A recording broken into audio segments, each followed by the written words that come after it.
There,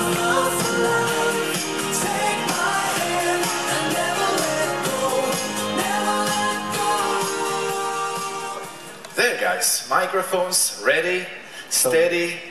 Are you happy with your first rehearsal? I'm so happy about that introduction, actually. Yeah. You said Lighthouse X, and we've been singing together for 4 years, and we've been presented like that a few times now. We are actually Lighthouse 10. Okay, yeah, but this is always a nice way to start. Good. It's a So thanks for that. Why 10? Well, Lighthouse is basically about us being an act. We created this act because we wanted to create music that actually cast light on being a human being.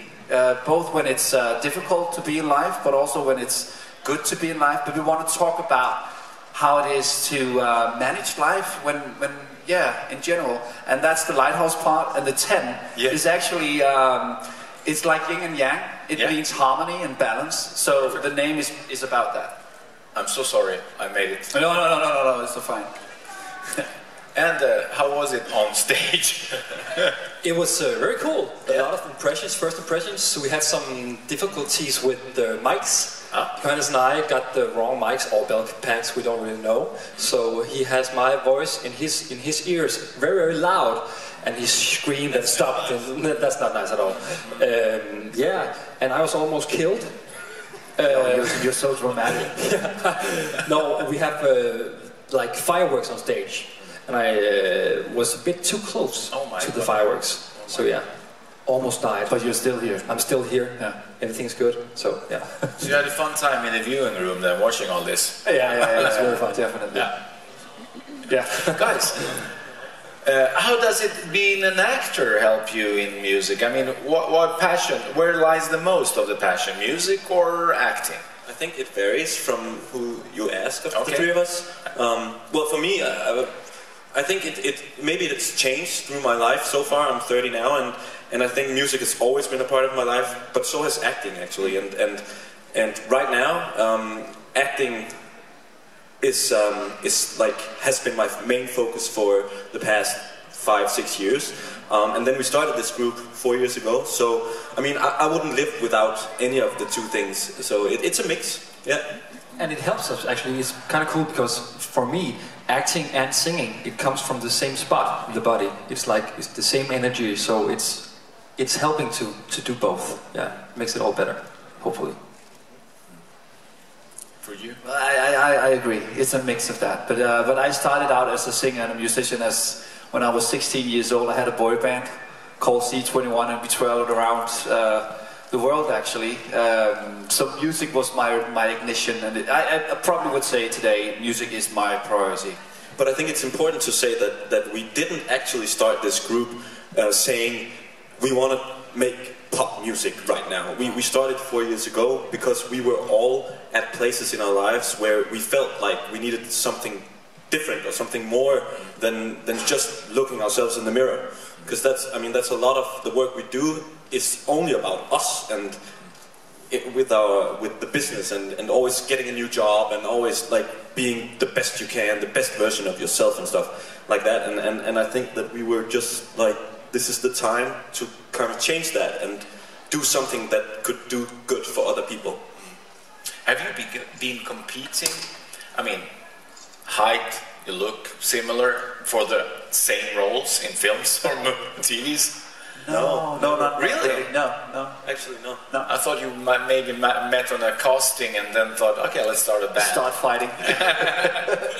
Yeah. No, actually, we met in a show. Actually, I met Johannes in one show in 2008 and Søren in 2010, I guess. So we met in the business. Yeah, cool. Let's take some questions from the floor. Alistair, please stand. Hello. Hi guys, Alistair Birch from SBS Radio in Australia. Johannes, I understand you worked on a Disney show. Now, the Icelandic singer, Greta, she told us about working for Disney. How is it different working for such a well-known, renowned organisation such as that?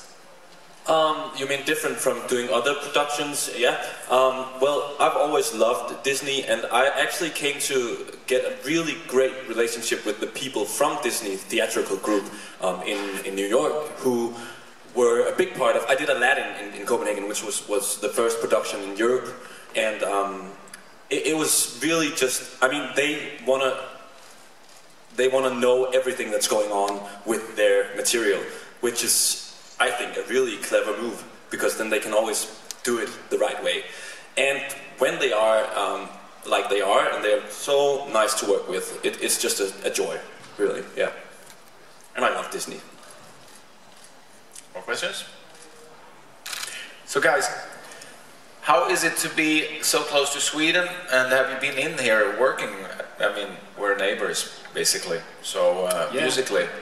I've actually been going to Stockholm and other Swedish cities for 15 years to write music with Swedish songwriters. So Stockholm is one of my favorite cities. I think it's on the level of London and New York for me. I love coming here. I love the vibe and the people, and there's so much beauty here. Yeah, I really like it. Yeah, actually, for me, it's the first time, so it's a great first impression, I must say. Also, you managed to do great weather and stuff. It's good.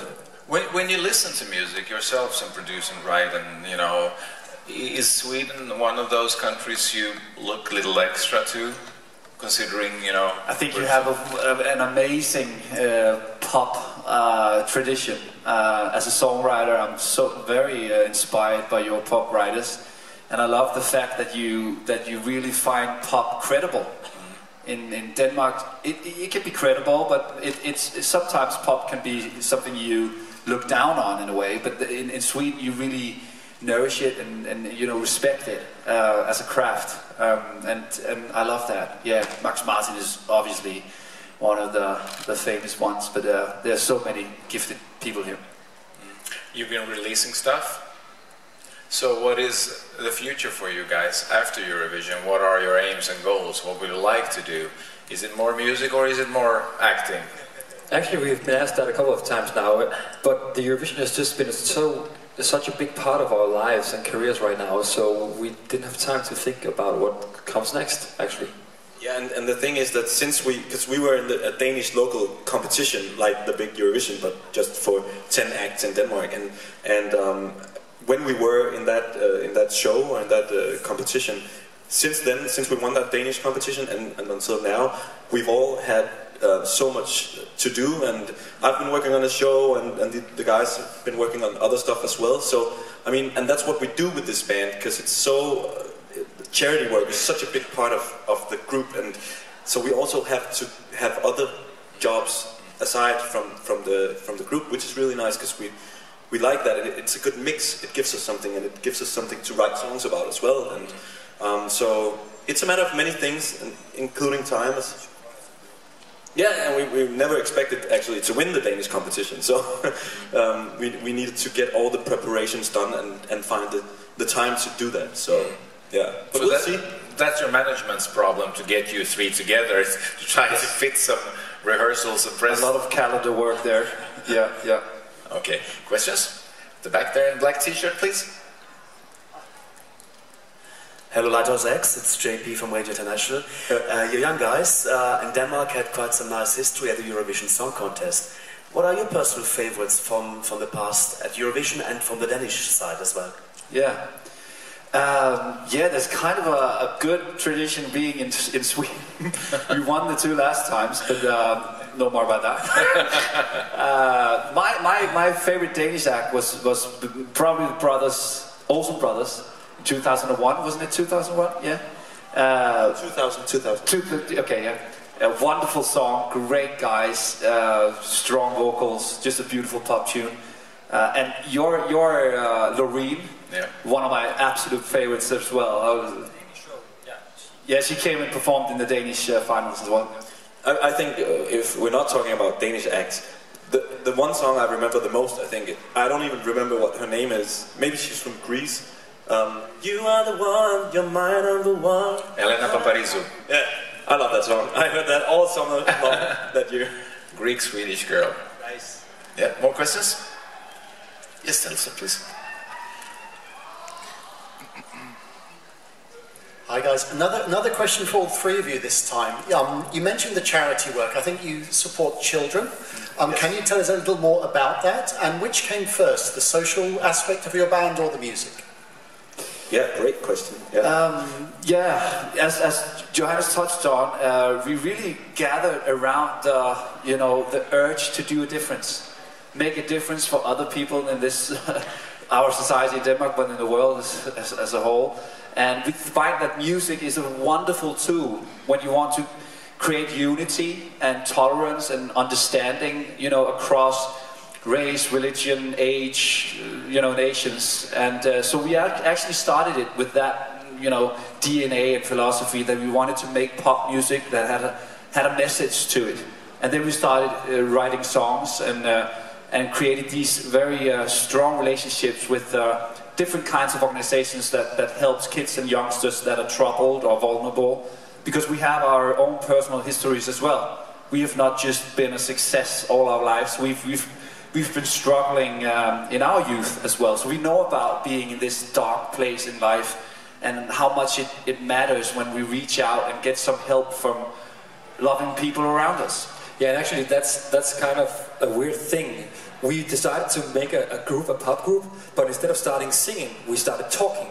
So we talked a lot the first times and just shared our personal histories. We knew most of it beforehand because we know each other from before. And then we just decided to write music about that, because when you write music, you want to have something that means something to you, and we just started with ourselves. Sounds like the slogan "Come Together" fits pretty well on you. It really does, yeah. When we found out that was the theme, we were like, our song could have been called that. So you obviously think that it's important for well-known people, well-known faces to try to do some difference in the world. It is important if it means something and if it makes sense for you to do that. I don't feel personally that all actors or all singers have to do it necessarily. I think that if you have it inside you and you can't do anything else but get it out, then you should do it. And I do feel that to some extent that you do have a responsibility when you have a platform and when you are someone people look up to. Yeah. And actually we had the urge, because as Søren said, our history.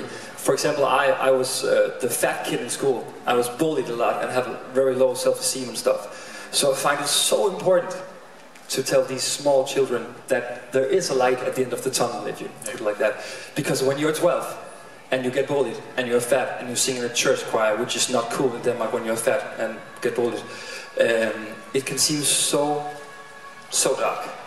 And to see the light is almost impossible. But when we sing for children or talk with children that have the same problems, and we can see in their eyes that they're like, if those guys can do it, I can. It's just, there we have the song. And that fits your title of the song as well. Definitely, yeah. It does, and basically it's about everyone on this earth can be a lighthouse, can be soldiers of love. So we are not kind of, we don't think that we are the only ones having that opportunity or gift or talent. Every one of us in this room has the ability to make a change in another person's life. Just as small. It can make a huge impact if we meet each other with love and respect and tolerance. We come a long way by doing that. Perfect. Questions? So, ladies and gentlemen, Lighthouse 10. It's time for a photo session. You can start here, and then we move over to the wall afterwards. Thank you very much for attending. Thank you, guys. Brilliant, brilliant. Thanks.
Var det så skönt att jag sa fel?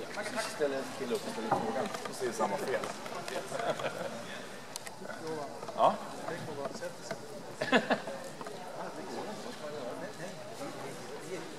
Då får du med.